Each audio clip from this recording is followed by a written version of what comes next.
Boy, the news out of Washington is really extraordinary. The controversy over the Attorney General, the ongoing contretemps about the White House staff, and what I call the Russian collusion delusion.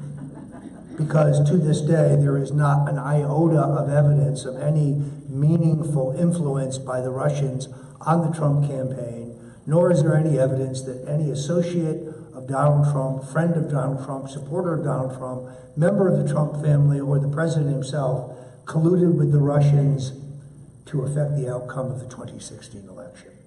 Now, I understand the bitterness of the left. Hillary Clinton spent in excess of $2 billion. Donald Trump and his supporters, all told, probably spent $275 million. They had the old media rigged: ABC, CBS, NBC, CNN, and sadly these days, Fox. And I know how this works, having seen it before. They build you up for the nomination because they think you're the easiest Republican to beat, and then they tear you down in the general election. Saw this pattern yet again. Yes, the president got extraordinary positive coverage out of the mainstream media in the nomination phase, and then they turned on him like a rabid dog in the general election.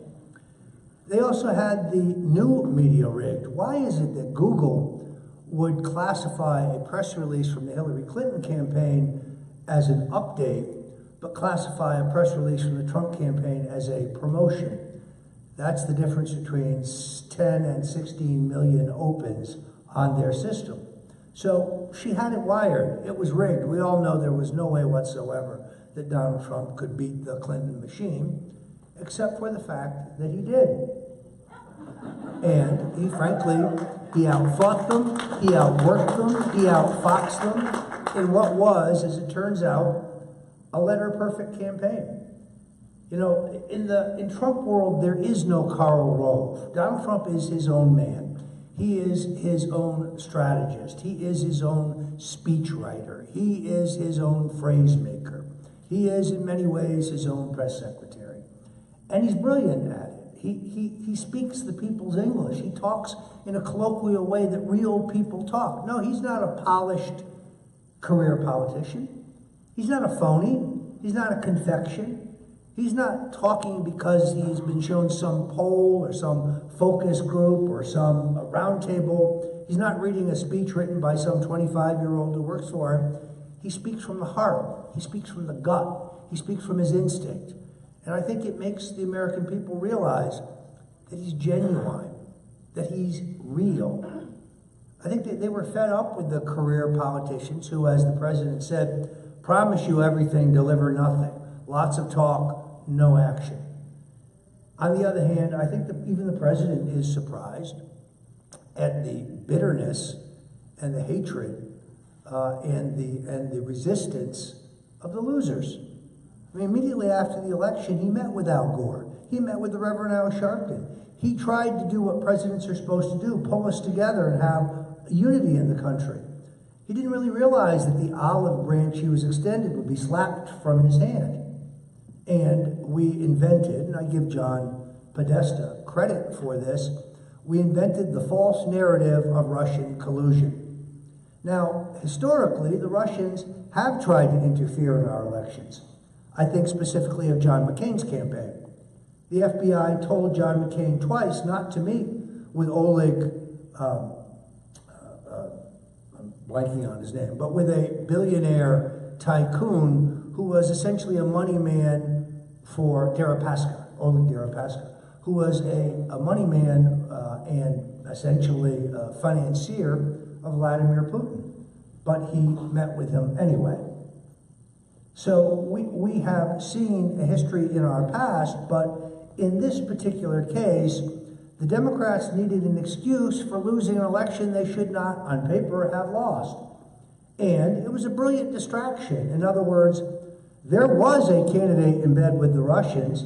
There was a candidate who was taking giant speaking fees from the Russians. There was a candidate whose key supporters were making money, the uranium deal, the gas deal, the banking deal. That candidate was Hillary Clinton. The candidate in bed with Vladimir Putin was Hillary Clinton. And he knew he had blackmail information.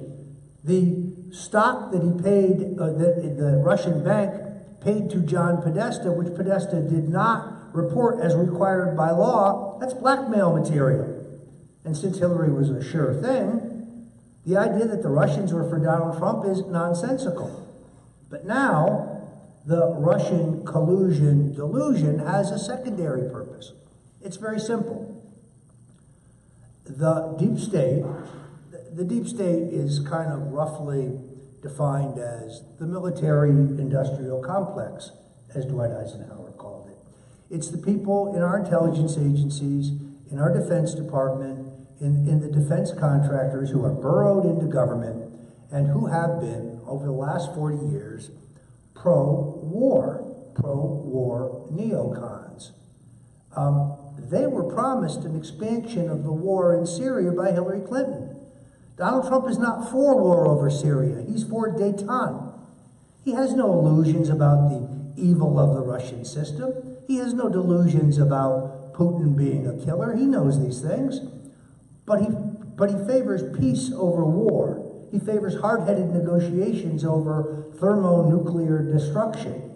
And this has made the deep state very unhappy, which is why you had this succession of leaks from the intelligence communities, leaks that are highly illegal because in many cases they use the fruits of U.S. surveillance for political purposes. Now, this morning I heard that Jeff Sessions now finally is going to step up and try to conduct probes of the leakers. This is a waste of time. You will never find them. And you will start using wiretapping. And before long, you're as bad as they are, violating civil liberties, trying to find people you would never find. There's a better way. It's very simple. The U.S. FISA court, in the days before Obama left office, released an extraordinary document which proved that there was the wholesale, willful, unconstitutional, illegal surveillance of tens of thousands of Americans for political purposes. If I may steal a phrase, what did the president know and when did he know it? What did Susan Rice know? What did Valerie Jarrett know? What did Ben Rhodes know? These people broke the law. They used surveillance for political purposes, and Jeff Sessions could take that FISA document to a grand jury this afternoon and have a criminal indictment of the top line of the Obama administration, including Barry himself, and have them picked up. What is he waiting for?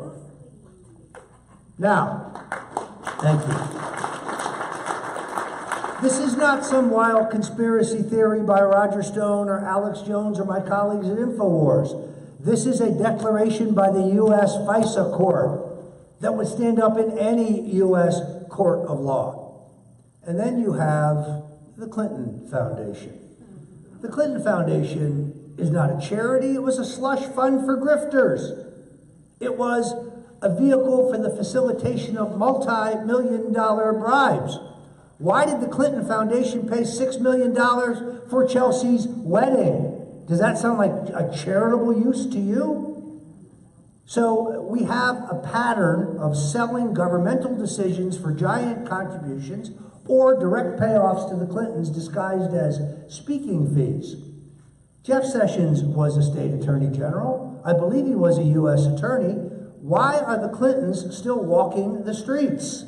What did they tell us after Watergate? No person is above the law. Well, that stands for Bill and Hillary and their greedy, foul-mouthed, nasty little daughter, Chelsea, who is not a child, an adult, who is legally culpable in all of the thievery going on at the Clinton Foundation. She's not a little girl, folks. She's a 30-year-old adult, and she's a criminal co-conspirator. Lock them up. You know, you may be familiar with Stone's rules. Stone's rules are featured in this documentary by Netflix, which if you haven't seen, it's entitled Get Me Roger Stone. How many of you seen it out of curiosity? Not bad. Tonight, the rest of you need to see it. It's pretty balanced, surprisingly, because Netflix is not certainly a right-of-center media company, and the three gentlemen who made it are left-wing, beatnik, hippie, communist, bearded scum, but they're good guys. And I was kind of surprised that the film came out to be as balanced as it was, but it features something called Stone's rules, which are really just aphorisms or rules of conduct that I've come through over the years and I've compiled. And they have to do with all aspects of life. Some of these are very simple, such as, if you're wearing a white suit, don't order the spaghetti. Don't order fish in a steakhouse. But the most important one of them is, you never win on defense. You win on offense. We have a pattern of criminality that makes Watergate look like a milk-fed puppy by the Obama administration, and they're spying. They need to be held legally responsible. We have a pattern of corruption by the Clintons at the Clinton Foundation that is breathtaking in its scope. Selling control of our uranium, and we can now prove that Hillary herself was deeply involved, as well as being able to prove that she was involved in the dirty tricks that were being perpetrated on the Trump campaign and the violence at Trump. She was personally directing that. We know this from the WikiLeaks disclosures. So we cannot win on offense. We cannot win on defense. We must get on offense. Now, the president, who I've known for 40 years, is a great man. He's a compassionate man. He's a just man, and he's giving up an awful lot to take this job. You see, he didn't need to be president to be somebody. He already is somebody. He already was somebody. He didn't need it for his ego. He didn't need it for his pocketbook. He didn't need it to be famous. He was already the most famous businessman on the face of the planet, and he had a great life. He's got a beautiful family.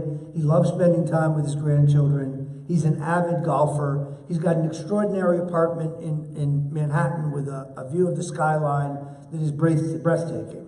He has a mansion in Palm Beach that is one of the finest private residences and a private club in the country. He had a comfortable, easy lifestyle, and he gave it all up to serve the American people. Why? I take you back to an interview he gave with Oprah Winfrey almost 20 years ago. And she said, Donald, do you think you'd ever run for public office? Do you think you'd ever run for president? And he said, no, I don't think so.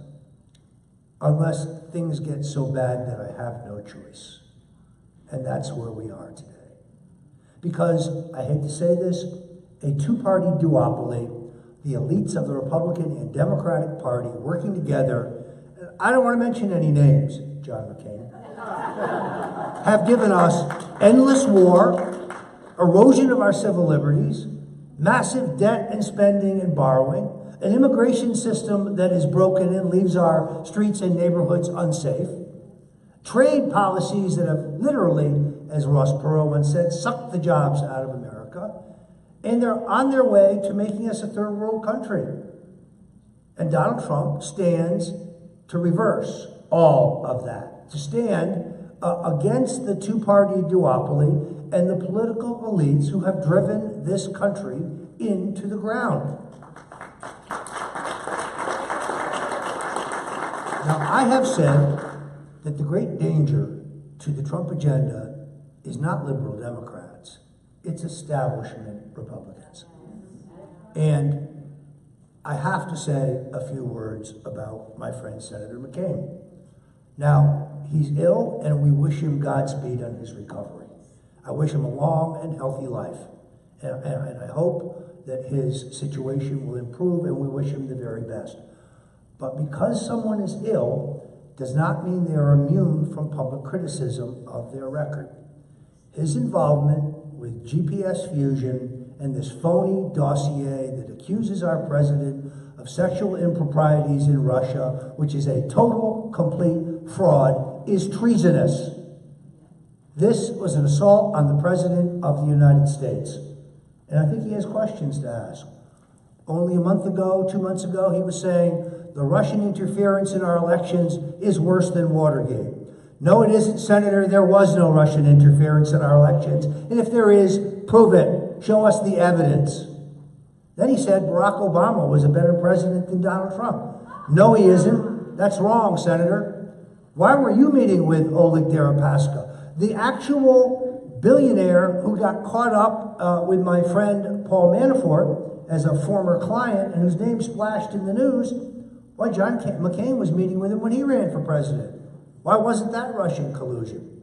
So the attempts to attack his own party, the bitterness, the jealousy, the explosive temper, the erratic behavior, the mental unbalance, I'm sick of it. Sick and tired of it. He had no qualms about attacking our president on the floor of the Senate yesterday. He had no qualms about talking about conservative radio. I know why he hates them. They expose what a phony he is. Enough about Senator McCain. I got that out of my system. We are now in a position in which the president needs an attorney general who will prosecute the bad guys. As I said on InfoWars yesterday, where I have a new show that'll be airing 5 days a week, and I really love working there because, first of all, Alex Jones is a great guy, and he's fearless and he's tough. We don't agree on everything. We disagree on a number of things, but on the key questions of this country's struggle against the globalists and our attempts to retain a constitutional form of government in the face of a two-party duopoly who would cost us everything, well, on those matters, he is a patriot, and I'm with him, and he is with us, and he extends his greetings to you today because I told him that I was speaking here. But as I said yesterday, the president is considering Richard Pompeo, the CIA director, as a potential attorney general. That would be an egregious mistake. Now, Mr. Pompeo seemed like a pretty good guy, conservative Republican congressman, prior to getting to the CIA, but when I read his speech to the Aspen Institute 3 weeks ago, it could have been written by John Brennan, the Islamic former CIA director under Bush and Clinton. It was Russia, Russia, Russia, Russian collusion, Russian interference. I'm afraid that Mr. Pompeo is one of them, not one of us. What are the chances that as Attorney General, Mr. Pompeo would prosecute the CIA for their surveillance abuses under Obama? I can tell you the chances. 0. The president needs to appoint somebody as Attorney General who he knows, who he's known for a long time, who he trusts, who will have his back. That is not Mr. Pompeo. And then there is the question of the White House Chief of Staff. One of our biggest problems, folks, is there is no Trump administration. We have less than 20% of the jobs filled in the federal government that the president is entitled to fill. And under them, we have Obama holdovers who are leaking their asses off to the detriment of our president. And I blame Reince Priebus, the White House Chief of Staff, on this. There's an age-old conflict between the cabinet secretaries and the White House. Cabinet secretaries are usually men and women who are self-made, who are extremely successful in their previous endeavors where they ran the show. And they have the incorrect conclusion that the jobs in their department are theirs to fill, but they are not. They are there for the president to fill. And no one has sat down with some of these cabinet offers and told them, stop recruiting people, we're going to fill these jobs. Meanwhile, the Obama administration continues at half power under the aegis of President Trump. This is an enormous problem. We need our own government. I served on the Reagan transition. I served on the Bush 1 transition. In both cases, we had a plan in place to hit the ground running. We knew what the 100 most important jobs in government were that needed to be filled. We knew what the next 100 most important jobs and the next 100, and we had a plan and people to fill them.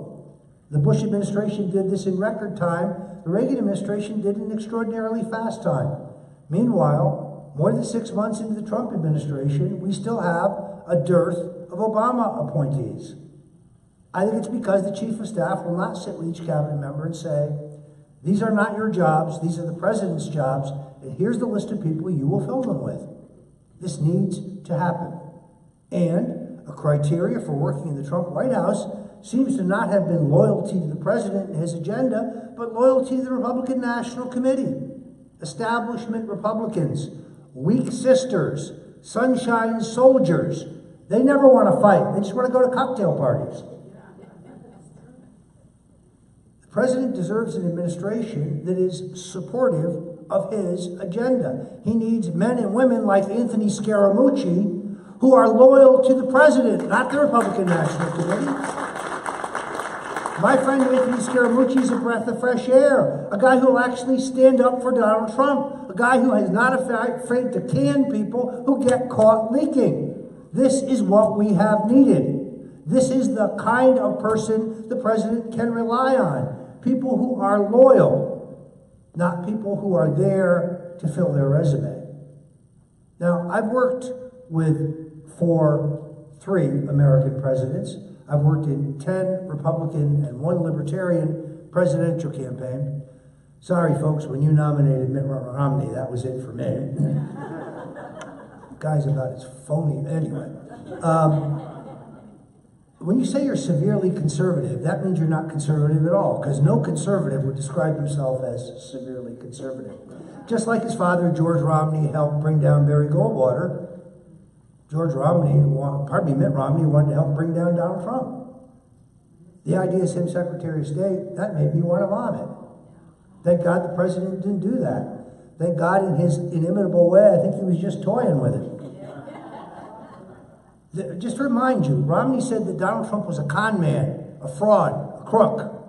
That crosses the line. If you wanted to support another candidate for president, that's fine, that's our democratic system. But those kind of personal insults to President Trump, candidate Trump, that's unacceptable in my view.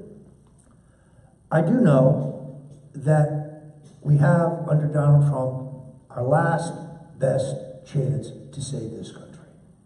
To turn away from the path to endless war, massive debt, erosion of our civil liberties, to get an immigration system that works. Close our borders until such time that we can set up a system that, for example, allows the immigration system to look at the Facebook postings or the Twitter postings of people who have applied to come here.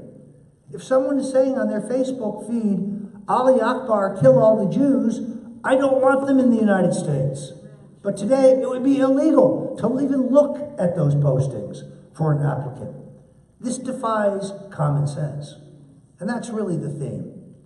What Donald Trump wants to do is restore common sense to government, to restore some business acumen to government, to run the government, as it were, on a profitable basis.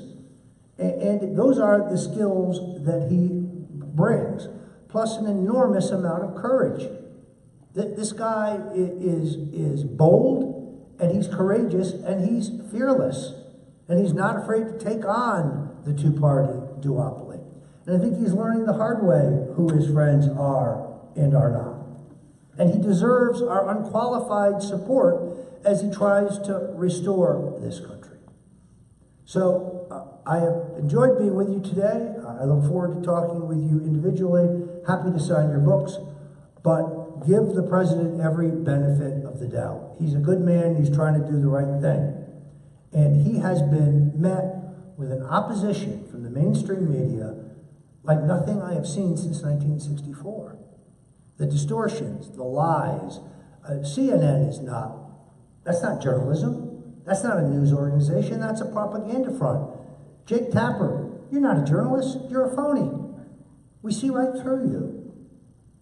And I think the American people in this election, for reasons that are technologically driven, now see through the mainstream media for the first time.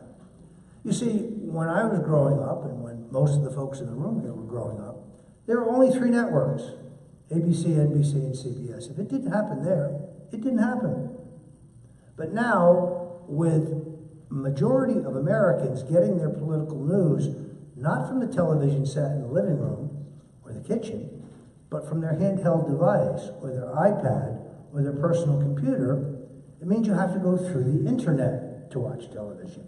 Well, when you get to the internet, it doesn't take you long to figure out you're going to get more factual information at InfoWars than you're going to get at CNN. And it opened the door to a robust, vibrant alternative media, Breitbart, Daily Caller, Town Hall, and so on. And this, in turn, is what allowed Donald Trump to get elected. So what's happening now? And this is how I want to finish.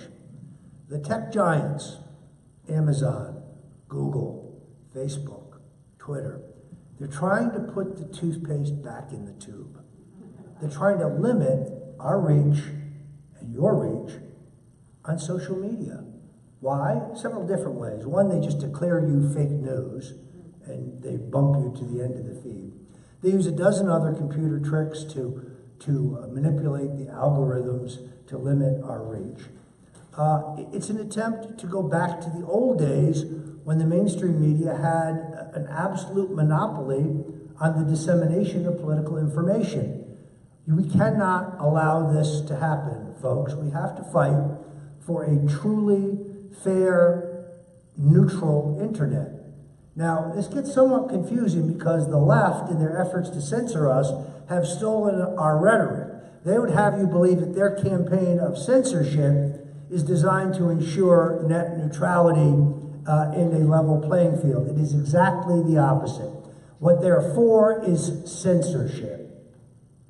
There's an organization called Media Matters for America. It's a criminal enterprise. They have serious problems with their failure to pay taxes. They have commingled political dollars and soft dollars and so on. But they have one goal. It's not to argue, it's to censor you, to stop you from having a voice. And they will fail. Because the toothpaste cannot be put back in the tube. Because the American people have tasted this freedom, and they like it, freedom of communication. They want to destroy a free press. They want to destroy the First Amendment. They cannot argue with us on factual basis. They cannot argue with us on the merits, so they seek to shut us up. Media Matters tried to pressure this organization to cancel this event. Why? Because I dared to criticize John McCain. I'm not going to stop criticizing him. My criticism will always be fair and it will always be accurate. But if you're in the public arena, you have to expect to be criticized. His illness notwithstanding. And again, we wish him Godspeed and a quick recovery. So, stand with me, stand with the president. Don't lose the faith. It is a long fight that has just begun. Yes, we won the election, but as the president said on election night, the fight to restore America is just beginning. And there will be bumps in the road.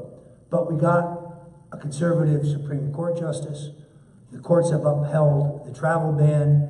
We can see the economy beginning to slowly improve based on just the regulatory changes the president's administration is making. Cutting the regulations on business in a way that has a real impact on the job market. And if we can get a cut in the corporate income tax, to cut our tax rate below that of China and Mexico and Japan, you will see the greatest boom in American history. They will call it the Trump boom. And we will add thousands, if not millions, of jobs. You can already see this beginning to happen, and the president's just warming up. So, I thank you again for being here. I don't know if you want to go right to questions, or... Come up to the microphone, or do you want me to bring it to you? Does anyone have questions? All right, why don't you... let's go this way. This on? I will run... We'll do the roving mic thing. Yes, sir. Pleasure to meet you, sir. Yes, sir. I have 2 questions. Shoot. First question pertains to... Is that better? Yeah, you go. 2 questions. The NAFTA agreement and George Soros. Now, George Soros, why haven't TV brought more into play with him? Here is he was a Nazi. Yes. He turned in over 6 million Jews to the Nazis with his father in his country. And now he's in our country, and his money is with all these protesters, Antifa, and all these kids with black masks. Why aren't our government talking about him? Well, first of all, I believe that paying somebody who goes on the internet and advocates the assassination of the President of the United States is a crime. Mr. Soros has clearly done that and much worse. Perhaps your question should be posed to Jeff Sessions. Why has Mr. Soros not been detained? I mean, I just came back from a trip to Romania and Hungary, meeting with government officials there. He's spending millions there trying to destabilize those governments and replace them with totalitarian states. Yes, he's a Nazi war criminal. Yes, he's an international criminal. Yes, he deals in violence. He pays for violence, and those are crimes in this country, yet he lives in the United States. Why does he beat his girlfriend up in New York City but walk away and pay no penalty? You can read about it in the New York Post. So I'm with you on this. I don't understand. But it's a question for Jeff Sessions. Right. But with who you are, maybe you can direct it into the right place. Trust me, my views are known on this subject. This thing here is more important to me, okay? It's NAFTA. I'm in the produce business. My family's been in it since 1912. I'm going to the NAFTA where Bush was the one that implemented the NAFTA agreement. Yes. And then after that, he put a $5.30 suspension agreement, which includes tomatoes. Anything that's a tomato coming out of Mexico was a $5 you couldn't pay. The United States couldn't pay anything less than $5.30. Yes. Now in the NAFTA agreement is Canada, the United States, and Mexico. With that $5.30, the bottom of the rung, Canada was paying $2 to $3 because they are not implemented into the suspension agreement. Okay? Now, the reason why that's all about is the president of the Florida Tomato Commission, Jim Damara. He's behind this. Now, when Clinton ran for his second term, he got a hold of Clinton and said, there's $1 million for your coffers. I want you to bump the $5.30 to $8.30. Okay? Which he did. $1 million was put into his coffer. Now, how do I know this is proof? I gave you, just watch, back in 2015. They took January, February, March, and April. The lawyer was Jeffrey Lyons. He investigated it for 4 months. He called me back in April of 2015. And he says, Frank, you are not to talk. I'm going to talk to you for an hour and a half. He explained the whole thing. He says, you're absolutely correct. He says, now how do you get rid of it? You have to have all your produce people in Nogales get around a round table with all your senators and congressmen, explain it to them. It'll take a year to 18 months to get rid of it because it's a felony. Yes. Okay. Now, I paid $8.30 last week for Romans. Canada paid $4. So we, at the retail counter, are subsidizing Canada and Mexico. Okay? This is pretty simple, though, is it not? Oh, it's really. Repeal all he has NAFTA. to do is Repeal everything. NAFTA. Repeal everything. Yes. The suspension agreement was with him. And I want you to tell him that. I spent 17 hours in December when he first came out in Phoenix to get a hold of him with a book or whatever. I'm sorry, ladies and gentlemen. This is a serious situation. It costs us money at the retail counter for no reason at all. Let me address it. First of all, I know a lot about what you're talking about because my family's been in the produce business, but only since 1928. Pietro Foods out of New Jersey. I pick more tomatoes than you can imagine. Good people. And you're absolutely right. This is why the president said in the campaign that he would repeal NAFTA and why he needs to do so. Again, the president, when he has all the information, almost always makes the right decision. So yes, I'm gonna put this back on my agenda. NAFTA has to go. The subsidies to Mexico and Canada, in essence, by the American taxpayers, by the American consumers, have to go. This is precisely why we elected Donald Trump. I will follow through on this. Thank you. I think we have our next Republican candidate here. I think the House is bringing forward.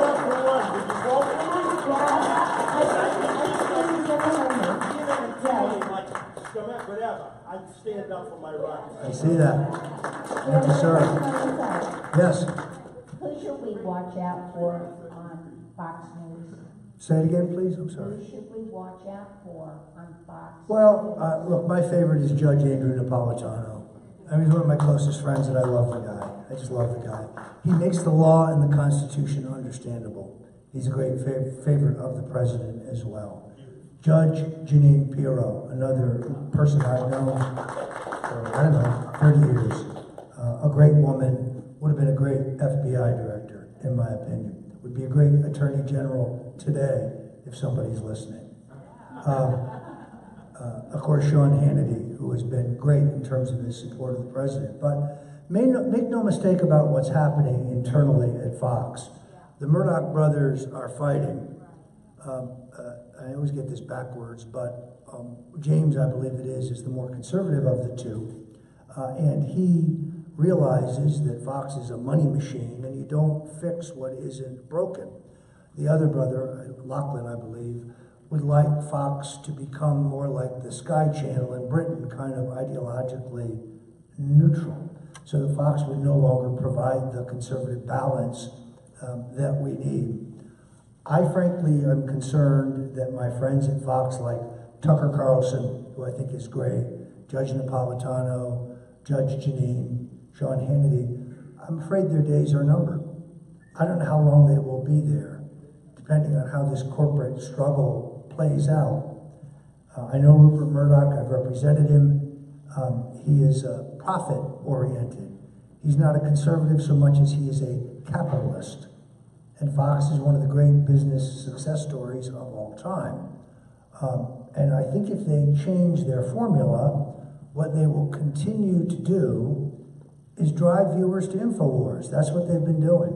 Thank you. It's not coincidental, since Megyn Kelly launched her assault on Alex Jones, that her ratings have gone into the toilet. Reruns of the Brady Bunch are getting better numbers than she is.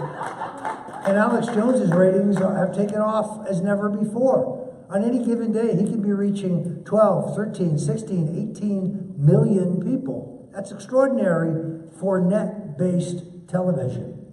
So we keep a close eye on Fox, but my fear is that they are going the way of CNN. Another question. You just mentioned Judge Jeanine, and that was my question. Who would you recommend for AG? But how do you get rid of Mueller in these investigations and all of this stuff that's going on? I think it's important to understand that I think the president's real peak at Jeff Sessions surrounds the fact that when he recused himself on the matter of Russian collusion, this deputy attorney general, Rod Rosenstein, who previously worked for the Clintons and the Bushes. So the first question is, why is he even in the Trump Justice Department? And then Rosenstein, on his own authority, on his own motivation, appoints a special counselor who we know Mueller actually coached Comey ahead of his testimony. We know that Rosenstein and Mueller and Comey are the three amigos, as I wrote for InfoWars, that they have been hitmen for the Bushes and the Clintons. And now we're saddled with a special prosecutor, or in this case a special counsel, but no crime. And now we read that Mueller's going to start looking at the president's business activities prior to him entering politics. And the relevance of that is what? An effort to take down the president. I see the game plan very clearly. They're going to extend the so-called investigation for as long as possible, up to 2 years. They've got every left-wing Obama appointee investigator and lawyer over there working on it. Reminds me of the Watergate Special Prosecutors Task Force. By the way, we now know that both Watergate Special Prosecutors were meeting illegally with Judge Sirica, so there was a collusion to take down Nixon that violated the law and the Constitution. It's happening again. At least they think it's going to happen again. So their game plan is to wait until the 2018 elections, hope that the Democrats take the House, which they try to ensure by having gridlock in Washington, not working with us on anything. And then it won't matter what Mr. Mueller spits up, some phony perjury charge, some other phony charge he cooks up against the president, then they seek to use that as an excuse for impeachment. I say, before they impeach our president, let's send their president, Barack Obama, to a federal penitentiary for spying on the American people. The buck stops at the top, as Harry Truman said. It happened on his watch. He is responsible. Again, what did the president know and when did he know it? Where is Jeff Sessions? He's too busy trying to arrest people for smoking medicinal marijuana in the 29 states where the people have decided it should be legal. Let the people decide, not some bureaucrat in Washington. Another question. Yes?